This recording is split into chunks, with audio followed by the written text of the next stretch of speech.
Prestaya Bhutale Srimate Bhaktivedanta Swaminiti Namane Namaste Saraswati Deve Gauravani Pracharane Nirvishesha Shunyavadi Pasyacha Deshatarane Om Namo Bhagavate Vasudevaya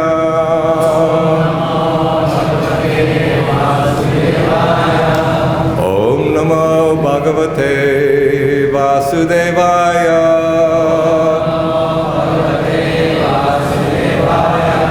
Om Namo Bhagavate Vasudevaya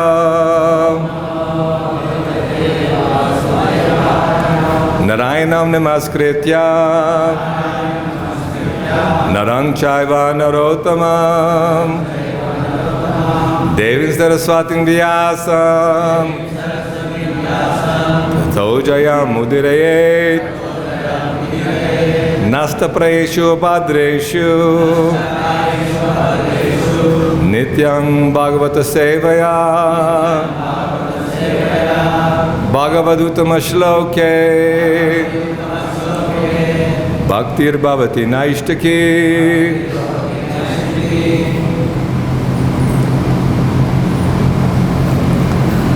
So reading Srimad Bhagavatam, Canto 6, Chapter 1, the history of the life of Ajamil, text 28 and 29.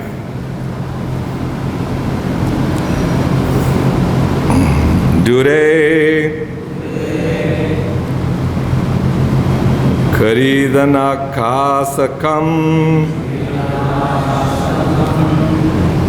Karidana Kasaktang Putrang Narayana Vayam Lavitena Svareno Charai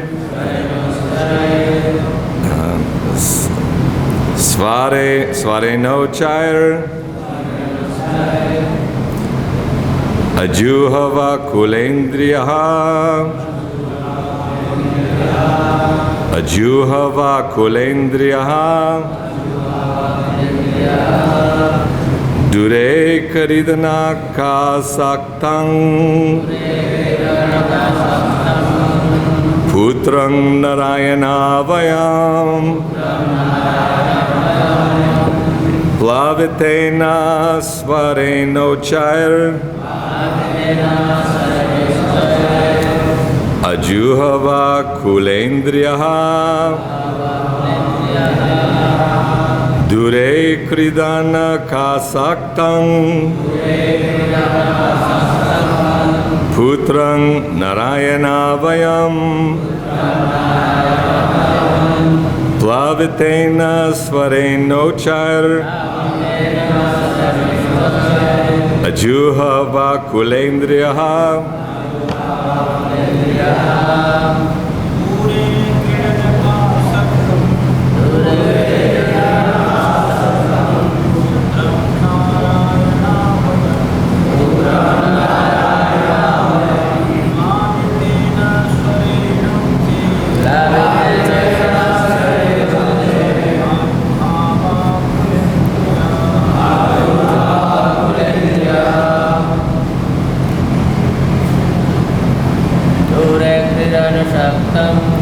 Dure Kridana Kasaktang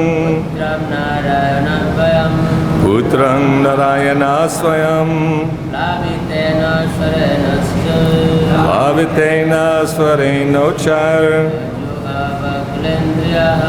Ajuhava Kulendriyaha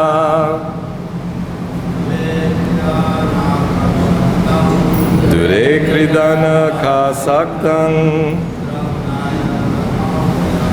Putrang Narayana Swayam Plavitena Svareno Chair Ajuhava Kulendriyaha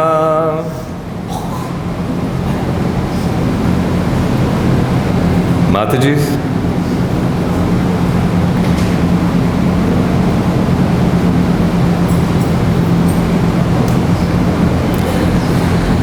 So there's the first verse, verse 28.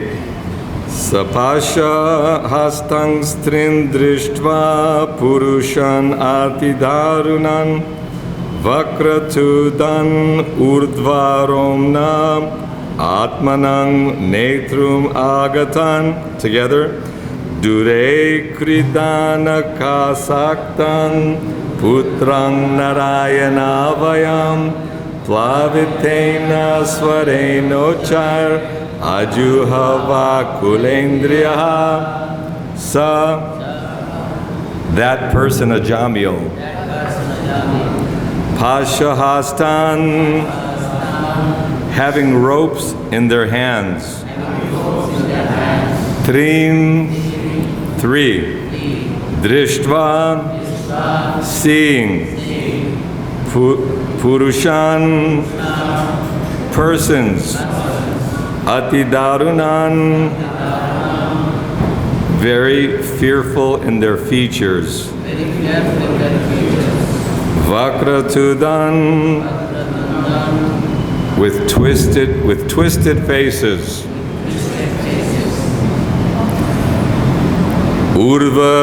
Urvaromna, with hair standing on the body. Atmanam, the self. Netum, to take away. Agatan, arrived.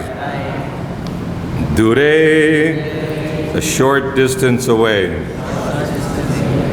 Kridanaka asaktam, engaged in his play. Putram, his child. Narayana avayam, named Narayan. Plavitena, with tearful eyes. Svarena, with his voice. Uchai, very loudly. Ajuhava, called. Akula Indriya, being full of anxiety. Srila Prabhupada's translation and purport. Srila Prabhupada ki jai. Ajamila then saw three awkward persons with deformed bodily features, fierce, twisted faces, and hair standing erect on their bodies. With ropes in their hands, they had come to take away to the abode of Yamaraj. They had come to take him away to the abode of Yamaraj. When he saw them, he was extremely bewildered, and because of attachment to his child, who was playing in a short distance away, Ajamil began to call him loudly by his name. Thus, with tears in his eyes, he somehow or other chanted the holy name of Narayan. Please repeat responsively. Very important verse, kind of gives a picture of what happens at the time of death for all of us, all of those who somehow or other neglect to perfect their lives by chanting Hare Krishna, Krishna Krishna, Hare Hare, Hare Rama, Rama Rama, Hare. So just envision, here's a Jamil on his deathbed, and this is what he's seeing. Ajamila then saw, again, Ajamila then saw three awkward persons with deformed bodily features, fierce, twisted faces, and their hair standing erect on their bodies, with ropes in their hands. They had come to take him away to the abode of Yamaraj. When he saw them, He was extremely bewildered. And because of attachment to his child, who was playing a short distance away, Ajamila began to call him loudly by his name. Thus, with tears in his eyes, he somehow or other chanted the holy name of Narayana. Srila Prabhupada's purport.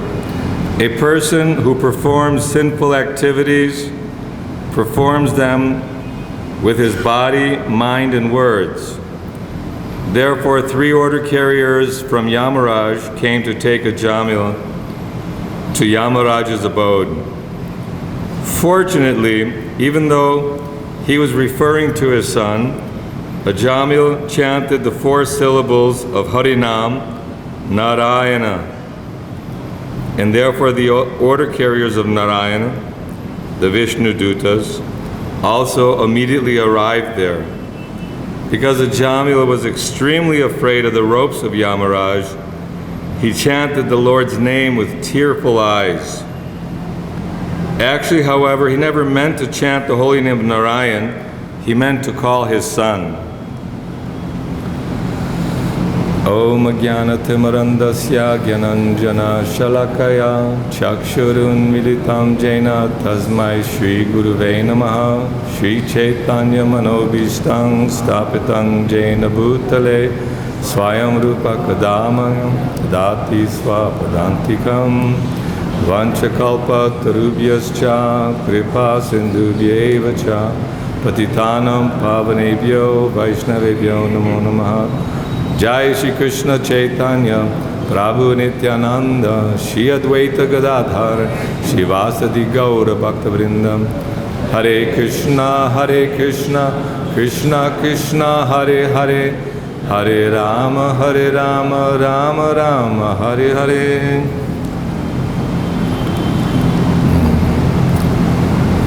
Very fortunate to be privileged to have a visual understanding in a very authentic and authorized manner of what's taking place in this material world. Everyone's using their body, their hands, their feet, their mind, their eyes, their ears, their tongue, engaging in various activities for sense gratification. In this world, everyone is working very, very hard to make very appropriate arrangements, not only for themselves, but for family, and then they become broad-minded for humanity, nationality. So here at Jamil, we heard the story. Prabhupada's lectures on it many times. Devotees have lectured for the past many days, how Parikshit Maharaj, after hearing from Shukadeva Goswami the hellish conditions that those sinful people who are put in pots of boiling oil or forced to embrace the red-hot iron forms. In many ways, there's vivid description in the 5th canto, almost unbelievable amount of torture and punishment. But it's said that even though we may try to be sinless, when walking on the road, we're stepping on so many ants, so many little creatures, we don't even know that we're committing sins. But this is all taken into account. It's all noted. So you cannot become free from sin in this material world. We've seen the Jain, they wear the mask on their face so they would not eat or kill the small bacteria and bugs. By our endeavor, naturally it's a good sentiment, thinking that I don't want to disturb the ants, I don't want to hurt living entities, I want to be a good person. And this is all taken into account. For someone who does good, evil does not come. Then he's fortunate, he's uplifted, he's given another opportunity. Urdhvang gachanti. In Bhagavad Gita, Krishna is telling that those who are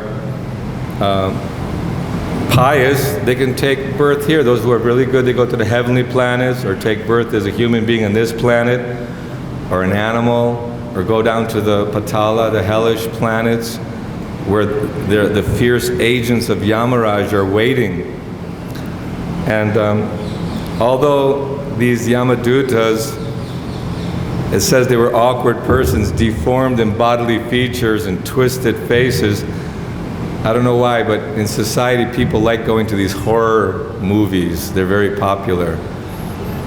And they sit there and they watch all these twisted-faced, fierce-looking people killing one another, or the Walking Dead, you know. The people are devouring civilization. So all these inner fears, there's a certain identification they can relate. They can actually relate due to past experiences.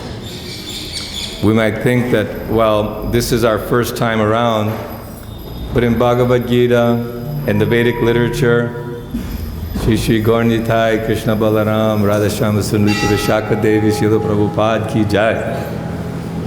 We are given this understanding. This Vedic literature is clearly elaborating the duty of human life and how to achieve it. So, even in I think the end of the 3rd canto, many places, even leading up to the 6th canto, it describes the hellish existence, material existence. It describes how, due to fruitive activities and karmic activity, the conditioned soul is actually paving, like sometimes a gangster may kidnap somebody, they beat them like anything, and then they give them a shovel and make you dig your own grave, you know. So he has to dig his own grave, and then they torture him some more and throw him in the grave. So this is we're kind of paving our own destiny due to our sinful activities. There's no other choice, actually. There's no other alternative. We may think that we're very pious, that I have my religion, I don't need to hear anything about Krishna. But Dharma Projata Kaitavotra Nirmatso Niranang Satang, that in Bhagavatam it throws out all cheating religions. And what is cheating religion?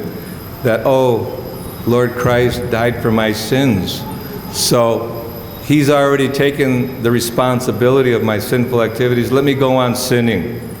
Prabhupada gives the example that the pet son is the pet son of a very powerful man. He performs sinful act of killing someone. And when they bring him before the judge says, I am the pet son of my father. You can arrest my father, he'll suffer the sins. He goes, is this reasonable? Is this logical?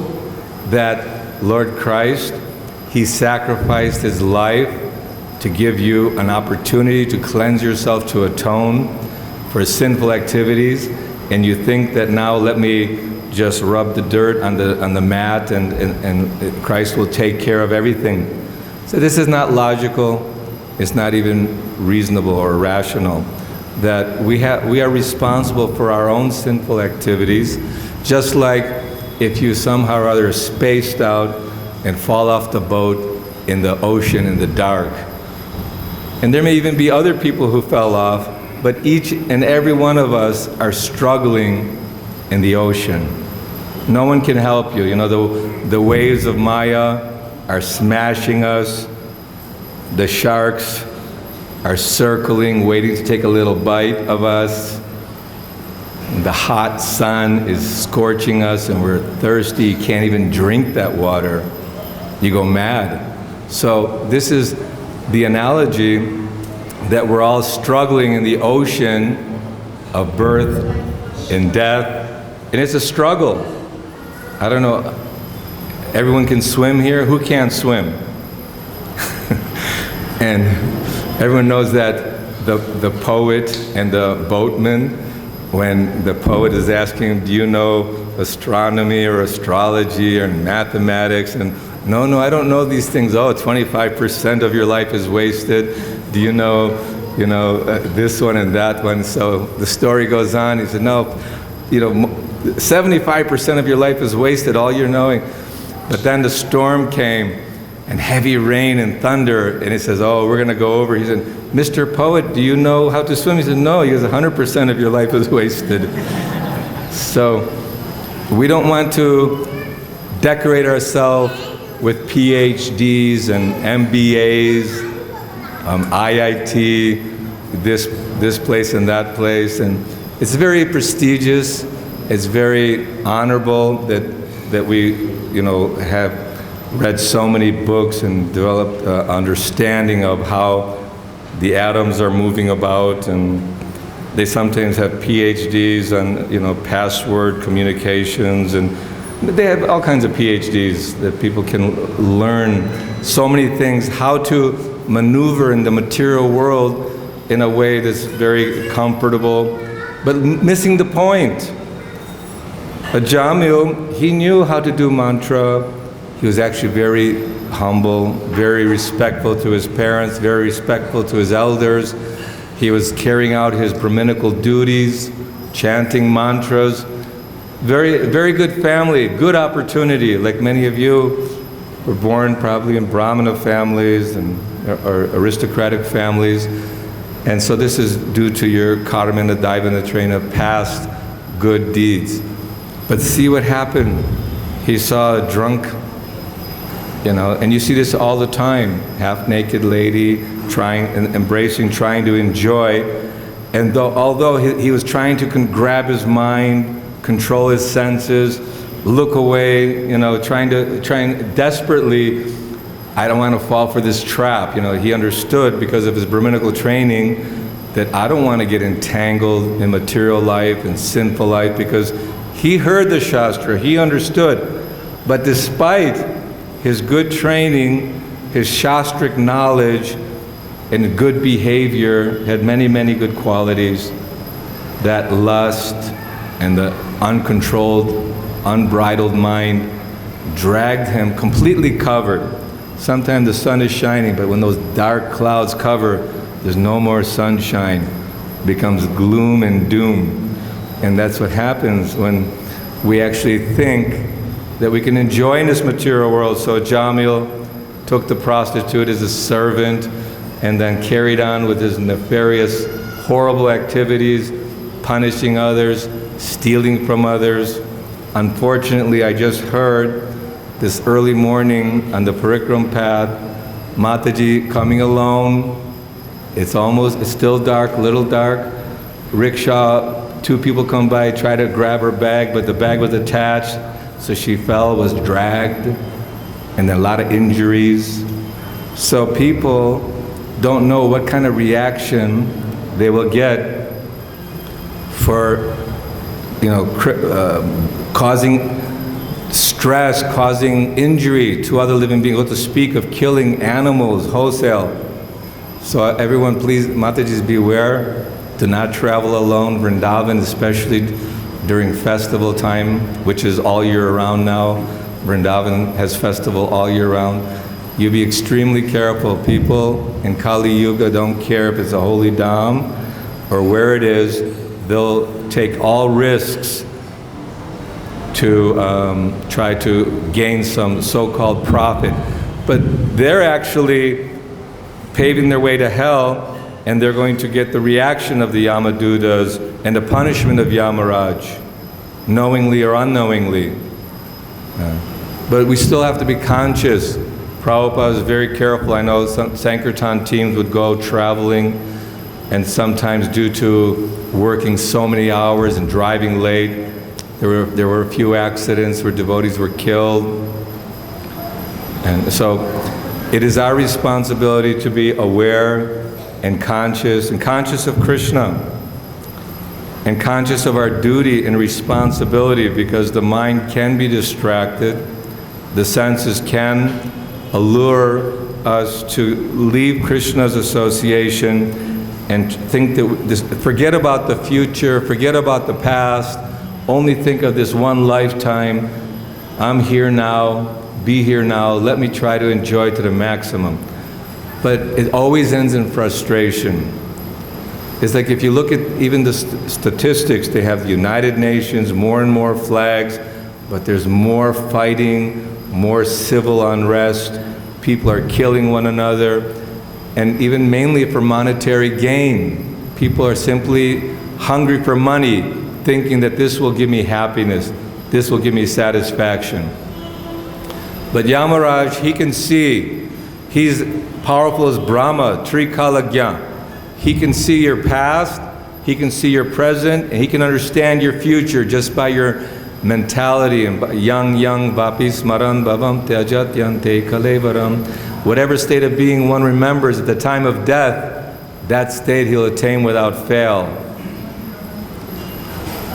Even materialists have a little vision. They show somebody who's been killed or dying, and all these black creatures coming in the shadows and taking away. You see the little sparks leaving. So this is understandable, and this knowledge comes from the Vedic literature. And you can just imagine Ajamil was not dead, he was in comatose condition, and although he could not speak or not respond, he was aware. He was seeing these creatures. He was these deformed creatures, and imagine you're in bed, it's dark, and all of a sudden these very vicious personalities come with a rope, twisted faces, and you naturally want to call out for help. So his attachment, fortunately, was to his son. As we can see, there are many little children around, and we're always ready to give them a little pinch in the cheek and whatnot. And so we're all appreciating their beauty, and the attachment, especially for the father and mother, for the youngest, is a natural inclination. And Ajamila was calling out Narayan very loudly, and with tears in his eyes, fearful, very fearful. And this kind of put him in a condition of being sincere, genuinely sincere. In a battlefield, they say there's hardly no atheists. They all find themselves in their foxhole. They call them foxholes. To avoid getting blasted from the bombs or bayonet in the head or whatever. And they're all praying, please, to my dear Lord, please. Ai nanda tanuja kinkarang patitang mangvishameba vambudao kripaya tava padapankaja stita duli sadre shangvichintaya. Somehow or other, I found myself in this ocean of material suffering. You please pick me up. You pick me up from this ocean of suffering, because there we are floating in that ocean. We have no help. We have no boat or any way of getting freed from this calamitous condition, this very dangerous, fearful condition of being drowned in the ocean, of being devoured by the vicious animals. But we're praying, my dear Lord, please pick me up from this ocean of birth and death. Engage me as one of your servants at your lotus feet. This is Lord Chaitanya Mahaprabhu showing us how to pray for blessings, how we can actually get freed of this suffering and anxiety. Paradukha Dukhi. Parikshit Maharaj, being a great Vaishnava, that is the characteristic of a devotee, a Vaishnava. He's very compassionate, very loving. Srila Prabhupada was in the car and looking out from his car, seeing the horrible condition of Kali Yuga, the suffering of the living entities. Tear come to his eyes, and Harinama, Harinama, Harinama eva kevalam, Kalua nasteva, nasteva, nasteva gatyaranyata. So he was praying like that. And when he was traveling, just visiting Venezuela, Caracas, Miami, then went to Atlanta, a very famous lecture. It's only a couple of minute lecture. He's saying, oh, I've been everywhere. I see your temple is the best temple, nicest, and everyone, very uproarious cheers. And he was talking about Parama Karuna, the mercy of Chaitanya, and Nityananda, that out of compassion, our Father, the Lord, He comes as Krishna, comes as Balaram. Tomorrow He's coming as Balaram to free us of all our sinful activities with His club. You know, he'll destroy our false ego. And then He comes as Patita Pavana, Gauda Hari, Chaitanya Mahaprabhu, and Nityananda Prabhu, Shad Goswamis, all the associates. When the Lord comes, He doesn't come alone, He comes with His entourage. All His devotees come along because they want to also participate in the Leela of freeing the conditioned souls, free them from illusion, free them from suffering, bring them back home, bring them all back to Godhead. I think in the military they have a saying that leave no man behind. They get shot, their arm gets blown off, their leg gets blown off, still they carry him. And even after so many years after the war, some of the war veterans who were prisoners of war, POWs, many years after, they go there to get their remains and bring them back. So Chaitanya Mahaprabhu wants to bring all his loving associates back to the spiritual kingdom. And he figured this is a bad age, Kali Yuga. People are very slow in spiritual advancement. They have all bad qualities, very quick to pick a fight, isn't it? You offend my false ego and very quickly we'll pick a fight. So humility is not really present. Truthfulness, godliness, cleanliness, all these are deteriorated in Kali Yuga. And Chaitanya Mahaprabhu figured, okay, we'll give them a special concession. Although this secret mantra has been around for all the yugas, all the ages, since time immemorial, Krishna did not invent the Vedas. Narayan is breathing. His breathing is emanating the Vedas. So the Lord and religious principles are non-different. The Vedas are non-different than Krishna. When the sages were concerned, Krishna's going away, what to do? Srimad Bhagavatam has manifested itself. This is the incarnation of Krishna. So we say Nityang Bhagavata Sevaya. So if we take shelter of Srimad Bhagavatam, hear Srimad Bhagavatam, chant Srimad Bhagavatam, share Srimad Bhagavatam. When we were on the airport, this is Miami, early 80s, I think in England they printed many copies of the Second Chance, the story of the sixth, and also sixth canto of Jamil. They were nice sized books for book distribution. We could carry many of them in a bag, and people would see. Of course, the front was very nice, I think, but on the back page was this very description of these twisted-faced Yamadutas trying to rip the soul out of the body. And it's a very good topic to awaken someone's interest in spiritual life. Because we could be like an ostrich. Everyone knows what an ostrich is? It's that big, it's a big, they run fast, but whenever there's danger, they stick their head in the sand, and they think, I'm protected now.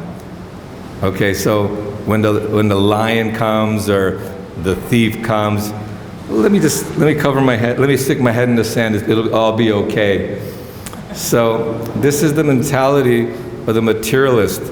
They don't want to, I don't want to hear about it. Don't tell me, because ignorance is bliss. But in this particular case, ignorance is not bliss. Knowledge is bliss. It's Raja Vidya, Raja Goyam, Pavitram, Idam Uttamam, Prakyashavam Ganam Dharmam, Shushukam Kartam Avyayam. The king of education, the purest of all knowledge, perfection of religion, joyfully performed, and very blissful, very ecstatic. It's like Cheto Darpanam Arjanam Bhava Mahadevagni Nirvapanam. So this chanting process is meant to clean the mind, clean the heart. Although we may feel that I've been doing it for quite some time, I still feel lust, I still feel greed, desire for money, desire for reputation. Actually, maybe I want to take sannyas and have some disciples and many disciples. It's okay. For the service of Krishna, Prabhupada was fearful of taking sannyas. He said, my Guru Maharaj would come to me in dreams, said, come with me. You preach. He thought, oh no, I got to take sannyas. It's not that one is desiring disciples. Of course, it's a wonderful service if you can enliven those who have taken shelter of you in their own spiritual development. This is very nice. But Chaitanya Mahaprabhu said, Nadanang, Najanang, Nasundaring, Kavitang, Vajagadishaye.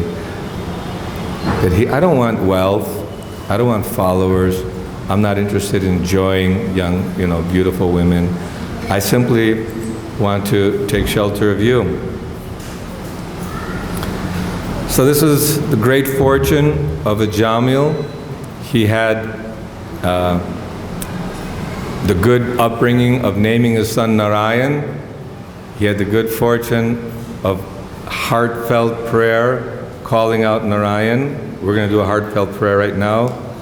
Hare Krishna, Krishna Krishna, Hare Hare, Hare Rama, Rama Rama, Hare Hare. And it's a magic formula. It's a secret formula. Secret because many people don't know it. Although we don't keep it a secret, we're trying to broadcast it, and very nicely, devotees are working hard, doing a nice job, decorating the deities very beautifully. Everyone agrees we have the most beautiful deities in the world. I'm sure Prabhupada would have said that here. And the kirtan's ecstatic, prasadam is wonderful, association of devotees is wonderful. So we have all the building blocks, we have all the necessary ingredients to make a perfect preparation of going back home, back to Godhead. Otherwise, if you burn the ingredient and are inattentive, who's ever boiled some milk and forgot about it? It just goes over and over and burns the pot. So we cannot forget about our duty of chanting the holy name, and forget the duty of being a humble, submissive servant to our Guru. It's a very comfortable position. You've seen even the dogs, if they have a nice master, they have a nice home, they're very, very happy, isn't it? And so we're Krishna's little dogs here because we've come astray from the spiritual kingdom. We have a spiritual body, but now we're in a dog's body. We're in a material body. What's the body full of? Stool, pus, urine, blood, bones, skin. And if you peel that skin away, in New York there was a new exhibit at the museum, and on all the buses and billboards they were showing a skinless body, the muscle, to attract people to come and see what's behind the skin. So it's just a simple little nice wrapping, but you take the wrapping away or put a little fire to it, melt it a little bit, and you think, oh my God, is that what I am? That's me? No, that's not you, that's your vehicle, that's your body. And Prabhupada I think it was San Francisco, early days, said, all you boys, come close, all the most intelligent ones, come closer. And he said, come here. He said, we're gonna have a little game. So, where's your head? He goes, here. Where's your leg? Here. Where's your body? Here. Where are you? He said, I'm here. Where are you? Hey, that's not. He said, your head, your leg, your body. But where are you? My body. That means you're not the body. You're somewhere in the heart, region of the heart. You're animating the body, the consciousness. The spirit soul is like that little Duracell battery. Without the battery, the machine doesn't work. So without you being in the body no longer works. And when the body no longer is fit, that little spark is pushed out of the body to a new body. Again and again and again, in cycle of samsara. So we want to stop this getting a good body, a heavenly body, a demigod body, a a lowly body, an animal body, an insect, a germ body. You know, if we're fortunate, due to our good karma, we can get a body that's suitable for further cultivation of Krishna consciousness. That means Krishna's giving you another chance, as a Jamil had. He went to Haridwar and further did tapasya and meditation. Even though he saw the Yamadutas, he saw the Vishnu Dutas, they discussed the essence of religion, the potency of the holy name, so he had a second chance. So all of us are the little Ajamilas who have a second chance. Prabhupada, being a representative of the Vishnu Dutas, has come here to kick away the Yamadutas. Don't touch the Vaishnavas. Even Yamaraj, you cannot touch the Vaishnavas. But we should become devotees, become Vaishnavas. It's not a cheap terminology, label ourselves something, but then, oh, Prabhupada, he's already taken my sins. My Guru Maharaj has taken my sins, so let me carry on, I'm okay.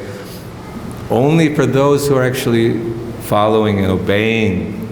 Sarva dharman parityaja mamekang sharanang vraja aham tvang sarva papebhyo mokshayashyami masuchaha. Give up all your nonsense, give up all your so-called religion, and just surrender to me. Krishna is being very merciful that you surrender. And surrender means, like in war, when they surrender, they put down their weapons, get rid of their knives, put their hands up in the air, helpless, and now I'll do whatever you tell me because I'm your prisoner. So actually, we're surrendering to Guru, surrendering to Krishna. That means we're giving up our aspirations, our wants, needs, desires. Prabhuji, can you please serve in this way? No, I don't want to serve in that way. I want to serve in this way. Is that the right mentality of a servant? Servant means whatever you're asked to do. Yes, gladly. Jump. How high you want me to jump? How high?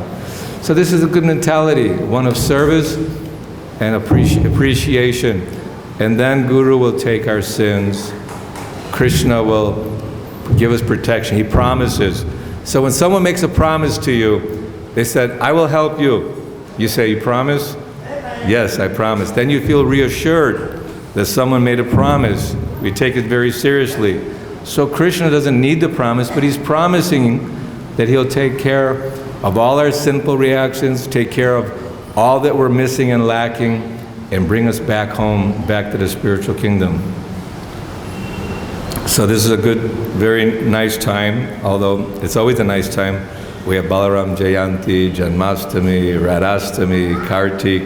It's a wonderful opportunity to render service, to work on our own heart cleansing, and to make advancement in spiritual life so we don't have to deal with these awkward personalities, the Yamadutas, and we can actually have a very confident, fearless, become fearless. As Srila Prabhupada is fearless, devotee becomes fearless because he knows I've taken shelter. And when Prabhupada was on the train, the conductor was playing with his son saying, where's your ticket? Okay, you must get up. He said, no, my father's here, you know. He's holding his father's hand. So like that, we'll be protected if we hold and take shelter of Prabhupada's lotus feet and devotees, take shelter of devotees. Srila Prabhupada ki. So anyone have any questions? Yes, Prabhu? There's a microphone, you can bring it to the back.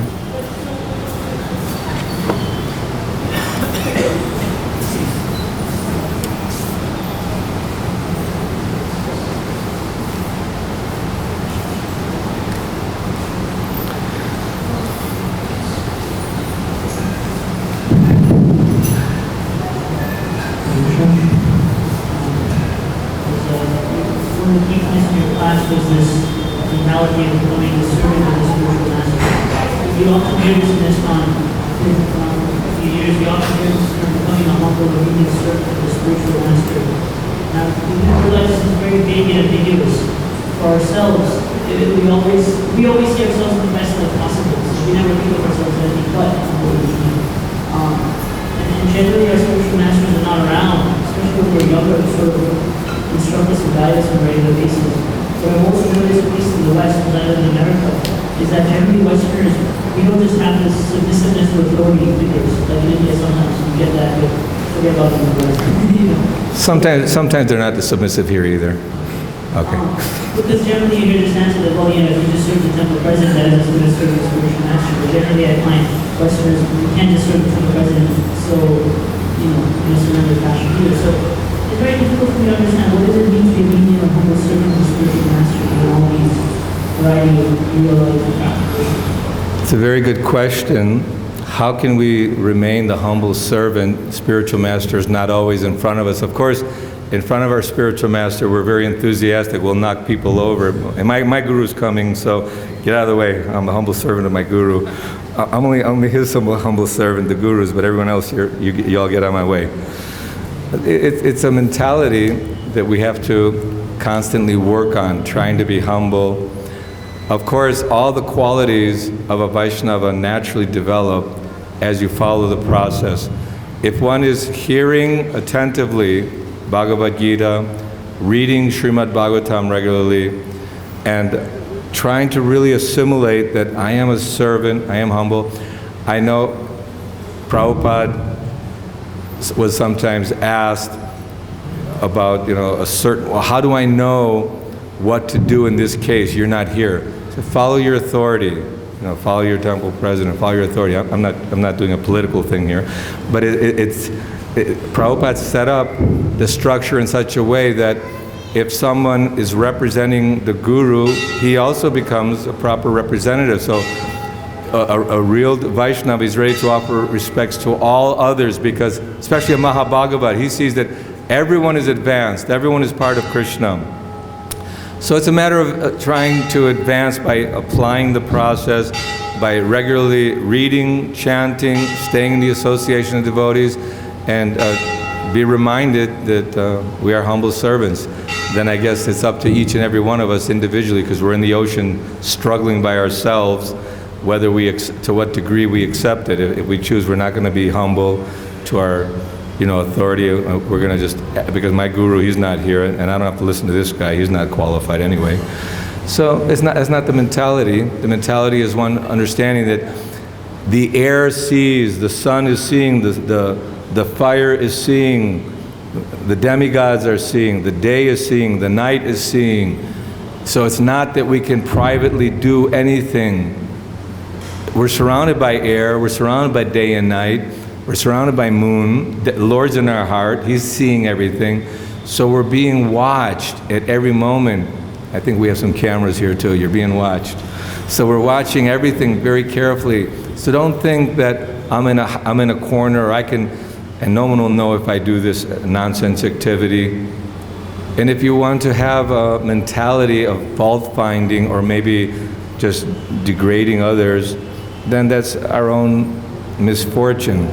So I think it's a matter of working on ourselves, cleansing our heart, and chanting the holy name sincerely. Krishna will give us that ability to realize that Guru is always with me in the form of super soul. The Guru is with me, and that I'm being constantly monitored by the Lord in all His elements.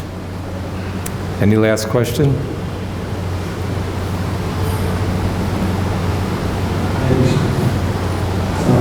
So the other Lord also after that again how did you get attacked by those? Saranga, what was that? Huh? He was a householder. Huh? He was a householder, but why he was attracted to person? He was. In spite of being a householder, he was attracted. Being a householder, he got attracted despite that. Everyone in this material world is attracted. Everyone wants to enjoy sense gratification. We're born in this way, desire, wanting to. That's why we're in the material world. Every prisoner has a bit of a criminal mentality. So all of us who are in this material world, we have a desire to enjoy, to one degree or other. But we're being told, and visually, that this pursuit of enjoyment will not bring us happiness. It's like, let me give you this candy. but there's poison inside. But it's sweet. You'll taste maybe a moment of sweetness, but then the poison will kill you. So there's a flickering, so-called sensation, illusion of happiness, but very, very quickly that curtain of illusion is cleared and you see the very difficult, fearful, nasty condition of material existence. And you should very enthusiastically take this medicine to get out. No one is free from desire for enjoyment, but we're given the fortunate opportunity by Guru and Krishna and Shastra to utilize our intelligence to overcome the rascal mind and senses. Thank you very much. Srila Prabhupada ki jai.